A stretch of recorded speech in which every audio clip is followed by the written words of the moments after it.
Olá, olá, sejam todos muito bem-vindos. Essa é a estreia do Café com Negócios, o podcast produzido pela Embaixada de Negócios, onde a gente tem a oportunidade de falar sobre vários aspectos aí que englobam o mundo dos empresários. E para essa estreia, a gente convidou aqui a Lucila Sampaio, que ela é uma das nossas associadas e terapeuta integrativa.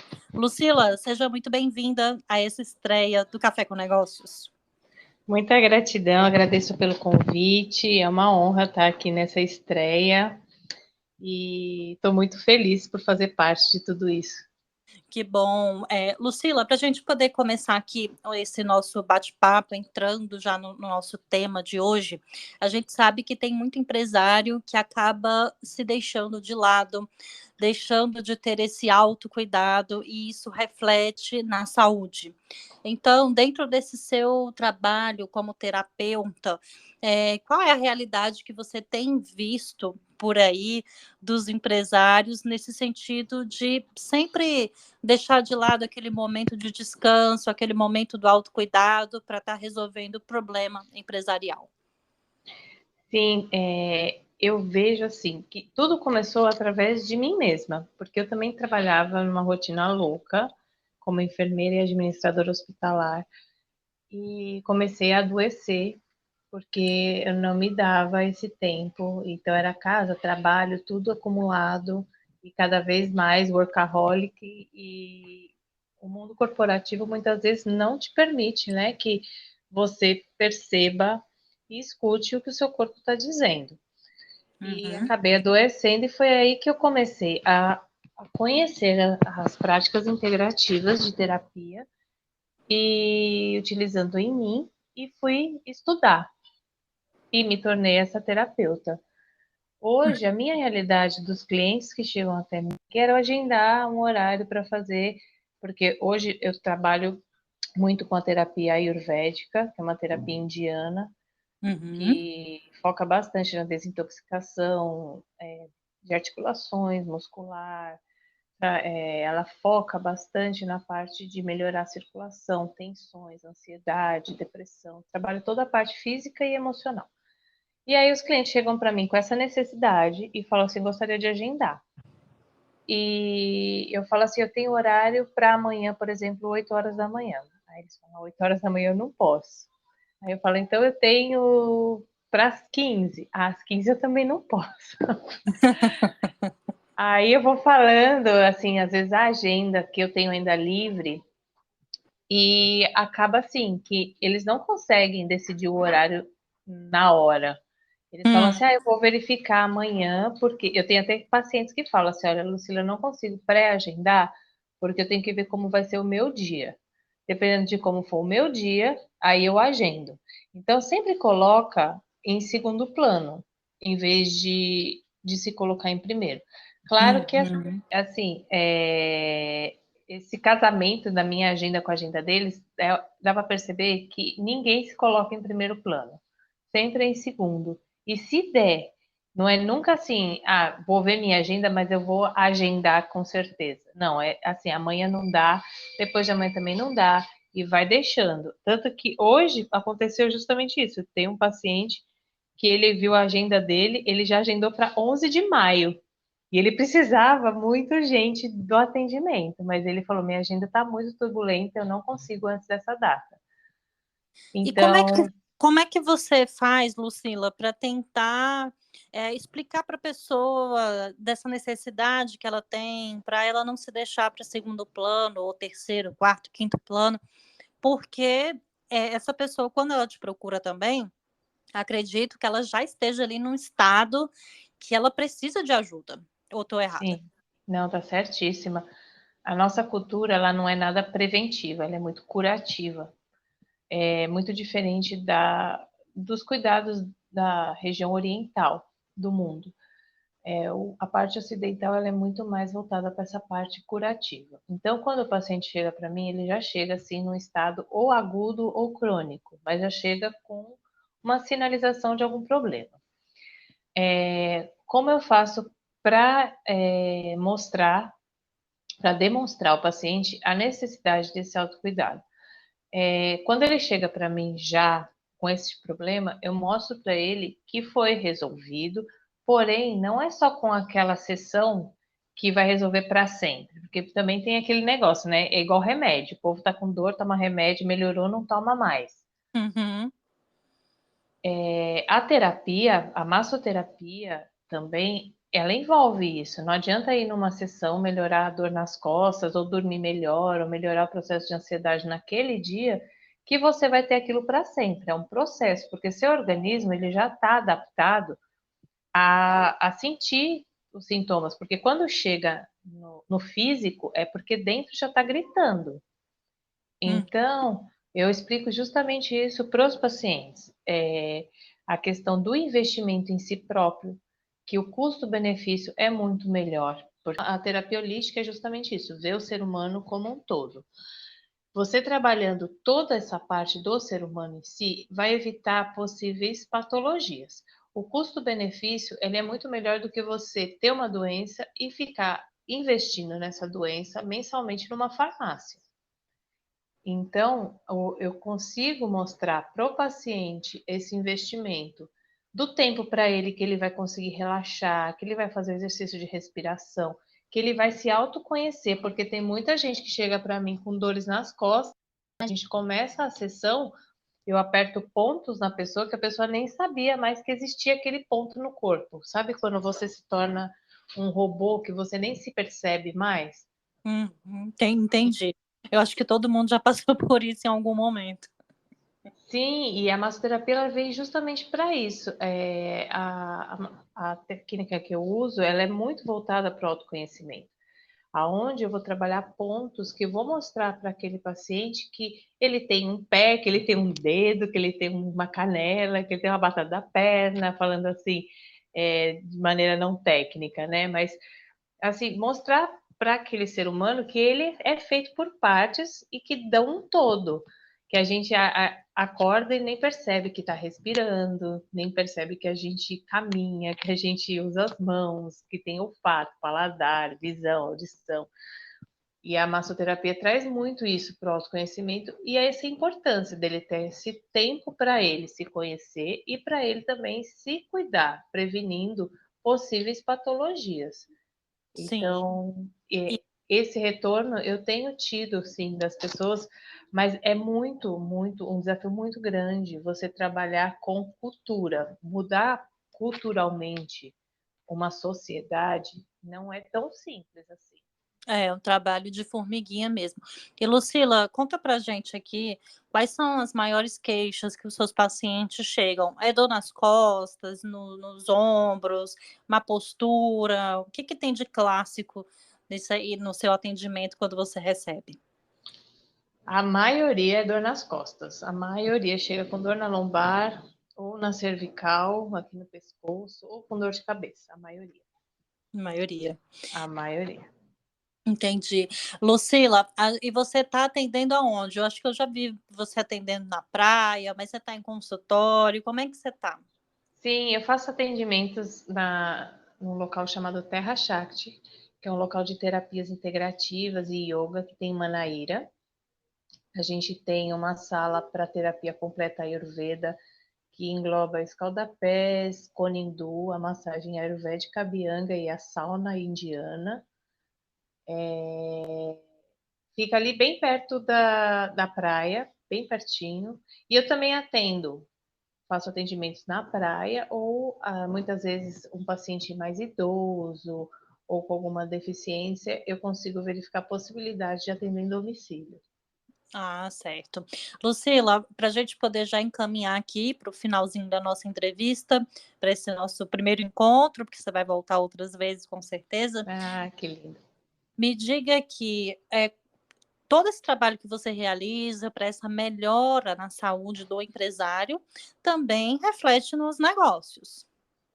Sim, com certeza. Porque imagina se aquela pessoa que é responsável em levar a liderança, em demonstrar, em ensinar, em orientar, ela fica doente e tem que se ausentar de tudo aquilo. Claro que um bom empresário, ele já deve ter orientado, deixado a cargo todo o funcionamento de sua empresa. Porém, muitas vezes precisa da peça dele ali, até porque ele precisa saber o que está acontecendo. E ele estando ausente por doença, acaba afetando tanto mais a saúde dele, porque a pessoa, quando a gente tem um negócio, a gente fica pensando como tá, e isso acaba adoecendo mais mentalmente. E também a equipe, porque a equipe se preocupa, de cobranças ou de atividades que têm que ser feitas para ser realizadas com com o papel do líder, né, do empresário. Então, Uhum. por isso que eu até comentei assim que é importante a gente escutar um pouco mais o corpo, aprender a lidar com isso, ter essa prioridade de colocar na agenda, pelo menos uma vez por semana que seja, mas começar culturalmente, entender a finalidade e a importância de se cuidar, para não precisar se ausentar mais do que isso, porque muitas vezes você fica uma hora e meia, que vai te ajudar a não ficar ausente por uma semana, um mês, ou meses, ou anos. É verdade. Lucila, deixa aí seus contatos para quem está nos acompanhando. Claro, meu Instagram é @LucilaSampaioOficial. Tá certo. Então, Lucila, muito obrigada aqui pela sua participação. Foi muito bom te ouvir. Com certeza quem está acompanhando gostou também. E a gente se encontra numa próxima oportunidade. Eu agradeço demais. Um abração. Tchau, Outro tchau. abraço, tchau.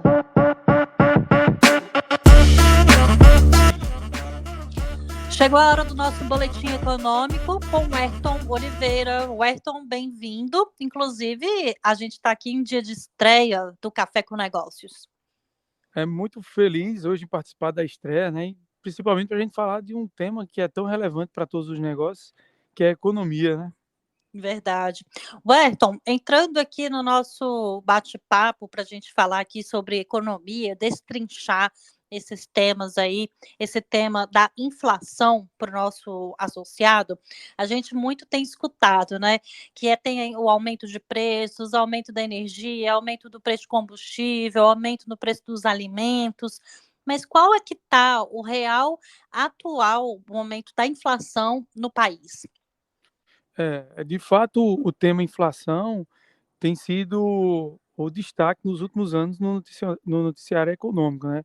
De 2020 para cá, desde a pandemia, a gente percebeu uma elevação muito alta dos preços ao redor do mundo. Isso não só no Brasil, mas em todos os países do mundo, né? Dado a quebra das cadeias de produção na época da pandemia, isso influenciou demais os preços dos produtos, porque naquela época as pessoas ficaram em casa, não consumiam muito serviço, passou a consumir produtos. E com as fábricas, as empresas, tudo fechado, quando se consome, quando o consumo é maior do que a produção, a gente tem o famoso aumento de preço, né, que a gente vê na economia, um aumento da demanda em detrimento da oferta. Então, de lá para cá, a gente tem visto uma tentativa de regularizar esse nível de preço, mas até hoje, até o presente momento, a gente vê países com dificuldades. Óbvio, cada um com a sua necessidade, mas a gente vê o Brasil, Estados Unidos, a Europa, cada um com um processo diferente. No Brasil, por exemplo, a gente já está num processo que a gente chama de desaceleração da inflação, enquanto alguns países, por exemplo, como a Inglaterra, ainda está no processo de elevação. Então, apesar de estar em momentos diferentes, a inflação ainda é muito recorrente no mundo. Entendi. E, Wellington, existe alguma previsão, alguma estimativa desse cenário econômico para que esses preços eles se reduzam, fique assim numa questão que seja mais estável? Do final de 2022 para cá, a gente já tem visto uma melhora nesse cenário, principalmente aqui no Brasil. A gente teve um pico de preços lá em 2021, 2022 já foi bem menor, e hoje a gente já tem visto que o nível de inflação já está próximo à meta do Banco Central, ou seja, ela já está dentro daquele intervalo que o Banco Central utiliza para regular a economia. Então, eu pelo menos acredito que nesse primeiro semestre do ano a gente vai ter uma queda nos níveis de preço, no indicador de inflação, e a gente já pode vislumbrar, quem sabe, uma queda na taxa de juros por parte do Banco Central ainda nesse primeiro semestre. Nossa, então a gente fica aí à espera de boas notícias ainda neste semestre para poder repercutir também no segundo semestre de 2023. E o Ayrton, aproveitando a sua participação aqui, na próxima terça-feira, a gente tem um encontro da Embaixada Class. Você vai estar ministrando uma palestra aí para os associados e muito também para poder explicar como é que a economia atinge os nossos negócios, porque quando a gente fala de economia, as pessoas veem muito macro, a questão dos países, Estados Unidos, vê a Europa, e às vezes não consegue compreender como é que a economia atinge aqui o nosso micro. Então, você vai estar destrinchando também, explicando essa questão aqui no Embaixada Class. O que você vai abordar? Isso mesmo, é bom a gente convidar todos para estarem presentes, porque vai ser um tema que eu acho que está na boca de todo mundo, né? O que é que vai acontecer com a economia brasileira em 2023? Então, eu vou tentar abordar todos os aspectos, ou pelo menos os principais aspectos, que hoje impactam no dia a dia da empresa, né? Taxa de juros, crescimento econômico, entre outras variáveis. Vai estar Essa questão da economia, Werton, ela não está ligada só para grandes empresas, não. Ela está ligada também até para o microempreendedor, o microempresário. Eles precisam participar desse contexto também para entender a economia do país, Werton? Principalmente o microempreendedor, porque é ele que toma a decisão da empresa, é ele que tem todo o processo nas mãos, então é ele que tem que saber como anda a economia para ele poder tomar a decisão correta. Então eu acredito que esse evento é super importante para o micro e pequeno empreendedor, porque ele vai sair dali com a visão macro do que está acontecendo hoje na economia brasileira e também na regional aqui, que faz parte do nosso dia a dia. Tá certo. Werton, deixa as suas redes sociais para quem quiser te seguir, acompanhar mais o seu trabalho, te conhecer um pouco melhor também. É só o @Werton_Oliveira, você me encontra em todas as redes sociais, Instagram, LinkedIn, Facebook, e também quem quiser compartilhar um pouco de economia, é só dar lá um @Economy Consultoria, que é uma consultoria de economia e de dados, que você pode ir lá e ver várias informações diárias sobre a economia e o mundo dos negócios também. Tá certo, Werton. Obrigada aqui pela sua participação. Para você que acompanhou o podcast, a estreia do Café com Negócios, a gente se encontra pessoalmente lá no Embaixada Class no dia 25, na próxima terça-feira, no Hotel Manaíra. E por aqui a gente se encontra em 15 dias. Obrigada pela sua companhia e até mais.